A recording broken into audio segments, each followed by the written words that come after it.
Eu sou Mário Persona e essas são as respostas que eu dei aos que me perguntaram sobre a Bíblia. Voltando lá então em Efésios capítulo 3, então até o versículo 6, Paulo falou do mistério, a saber que os gentios são co-herdeiros e de um mesmo corpo e participantes da promessa em Cristo pelo Evangelho, pela Boa Nova. Do versículo 7 em diante, ele vai explicar qual o papel dele nisso, qual a responsabilidade dele, do qual fui feito ministro. Não é que ele prestou concurso, não. O Espírito Santo escolheu ele, o Senhor escolheu ele para ser um ministro, para ministrar, para mostrar, né, revelar, pelo dom da graça de Deus que me foi dado, segundo a operação do seu poder. A mim, o mínimo de todos os santos, Paulo aqui assume uma posição bem humilde, né? A mim, o mínimo de todos os santos, me foi dada esta graça de anunciar entre os gentios, por meio do Evangelho, as riquezas incompreensíveis de Cristo. E ele fala numa outra passagem que ele não tinha nem o direito de ser chamado apóstolo, porque ele tinha perseguido os cristãos. Ele tinha perseguido a igreja de Deus. Então, por isso que ele se coloca aqui como o mínimo de todos os santos. Em outra passagem, ele se refere a si mesmo como um abortivo, ou seja, aquele que nasceu fora da hora. E no versículo 9, e demonstrar a todos qual seja a dispensação do mistério que desde os séculos esteve oculto em Deus. Então, se alguém pregar aí que a igreja já existia antes no Antigo Testamento, mostra esse versículo aqui. Desde os séculos esteve oculto em Deus. Era impossível qualquer um dos autores do Antigo Testamento ter falado da igreja. Eles não enxergaram isso, não foi revelado a eles. Então, desde os séculos esteve oculto em Deus, que tudo criou por meio de Jesus Cristo, para que agora, naquele momento ali, pela igreja, a multiforme sabedoria de Deus seja conhecida dos principados e potestades nos céus. Então, nem Satanás e seus anjos, nem os demônios sabiam qualquer coisa sobre a igreja.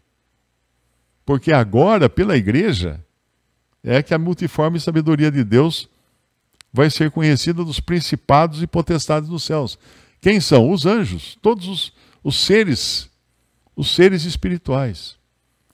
Por isso que outra passagem lá em Pedro fala que eles atentam bem escutar dessas verdades. E a multiforme sabedoria de Deus é porque é uma sabedoria de muitas formas. E Deus revela isso pela igreja.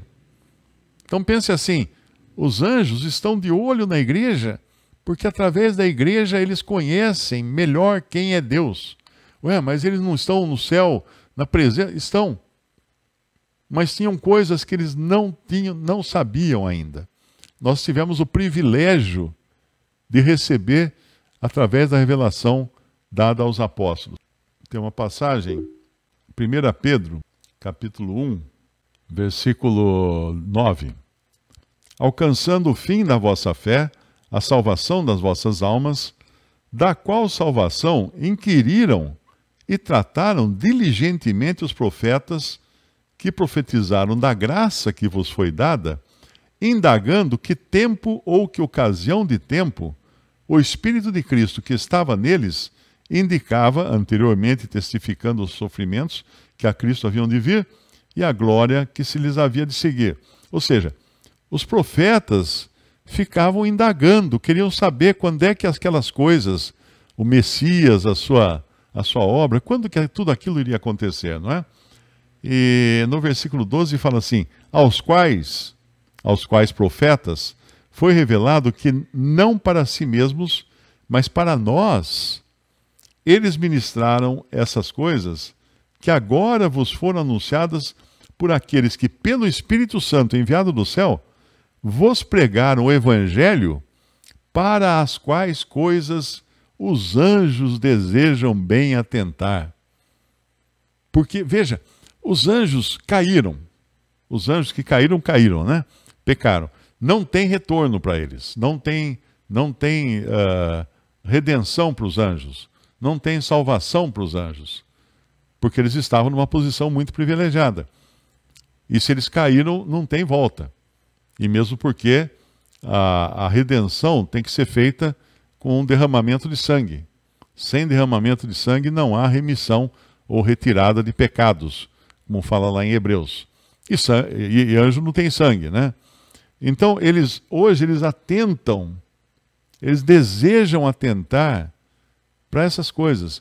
Eles ficam observando a igreja.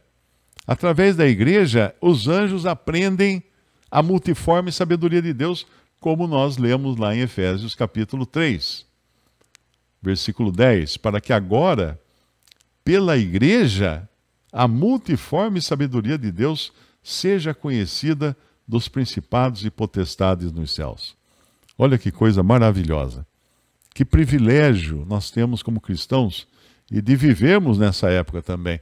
Às vezes alguém fala assim, eu queria tanto viver nos tempos de Jesus, para poder vê-lo andar lá pela Galileia, Jerusalém, curando pessoas, fazendo milagres e tal. E eu respondo, eu não queria. Eu não queria viver naquela época. De jeito nenhum. Porque ele estava ali como um cordeiro fraco e oprimido, não é? Como no Salmo, como em Isaías 53 fala, ele ainda não estava. E hoje, quando nós o conhecemos, nós vemos Jesus coroado de glória. Não vemos mais aquele homem fraco, todo ensanguentado, todo batido. Tanto é que eu não vejo esses filmes. Fizeram um filme aí um tempo atrás do Mel Gibson, A Crucificação de Cristo, alguma coisa assim, um nome assim, né? Eu nem vi, eu não quis ver. Eu não quis ver porque não é isso. A ocupação do crente não é com aquele homem fraco, ensanguentado, todo arrebentado, pregado na cruz, porque isso ele passou já. E hoje ele está glorificado, ressuscitou, está glorificado e vai voltar. E vai voltar. Eu não estou esperando olhar para o céu e ver descendo um homem ensanguentado para me levar embora. Não, de jeito nenhum. De jeito nenhum. Ele virá buscar os seus como um homem ressuscitado, mas glorificado. E depois ele irá julgar o mundo como filho do homem, com aquela aparência terrível que assombrou o apóstolo João quando ele o viu no primeiro capítulo de Apocalipse, né? Que o Senhor aparece para ele com cabelo branco, um cinto de ouro cingindo seus lombos, seus pés como de chamas de fogo. E João, quando viu, ele fala, quando vi, né, temi com grande espanto, me espantei com grande espanto. Por quê? Porque aquele não era o Jesus que ele reclinava sobre o seio dele na mesa, lá junto com os outros discípulos. Ali era o Jesus vindo como juiz, como filho do homem, para julgar a humanidade e para julgar o mundo. E virei-me para ver quem falava comigo, que era o próprio Senhor, né, que estava falando com ele. E virando-me, vi 7 castiçais de ouro, e no meio dos 7 castiçais, um semelhante ao Filho do Homem, vestido até os pés de uma roupa comprida e cingido pelos peitos com um cinto de ouro. E a sua cabeça e cabelos eram brancos como lã branca, como a neve, e os seus olhos como chama de fogo, e os seus pés semelhantes a latão reluzente, como se tivessem sido refinados numa fornalha, e a sua voz como a voz de muitas águas. Imagina a voz dele como das cataratas do Iguaçu, que você até treme no peito assim quando você chega lá perto, né? De tão poderosa que é o som, tão poderoso que é o som. E ele tinha na sua destra 7 estrelas, Apocalipse 1,16, e da sua boca saiu uma espada aguda de 2 fios, e o seu rosto era como o sol, quando na sua força resplandece. E eu, quando vi, caí a seus pés como morto.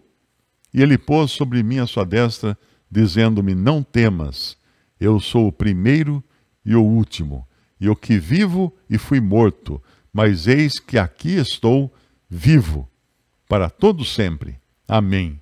E tenho as chaves da morte e do Hades, que é a tradução mais correta aqui. Então repare que João se assustou, porque ele viu um Jesus numa configuração que ele não conhecia, como filho do homem, como juiz. Então, é com esse Jesus que nós nos ocupamos hoje, mas não no seu caráter de juiz, não é? Porque nós que cremos em Cristo, já passamos da morte para a vida, já não seremos julgados de maneira alguma. Então, quando nós pensamos no privilégio de termos sido tirados desse juízo, termos sido colocados como parte do corpo de Cristo agora, como parte da noiva de Cristo, como membros do corpo de Cristo, poxa, que privilégio elevadíssimo. Aí você vê alguns lá que dizem ser cristãos, querendo voltar para o judaísmo, querendo fazer cerimônias judaicas, põe fantasia de judeu, põe aquele chapeuzinho, põe aquele pano nas costas, tudo, põe candelabros, faz decoração. Que isso? Que isso? Querer voltar para aquilo? Aquilo eram sombras. Eram sombras. Basta ler a carta aos Hebreus e ver quantas vezes a palavra melhor ou melhores aparece lá. Porque é disso que ele está falando ali. Das coisas melhores. Melhores do que o quê? Melhores do que tudo que havia no judaísmo. Que eram as coisas agora que foram reveladas no cristianismo. Visite respondi.com.br. Também 3minutos.net. Baixe os e-books ou adquira os livros.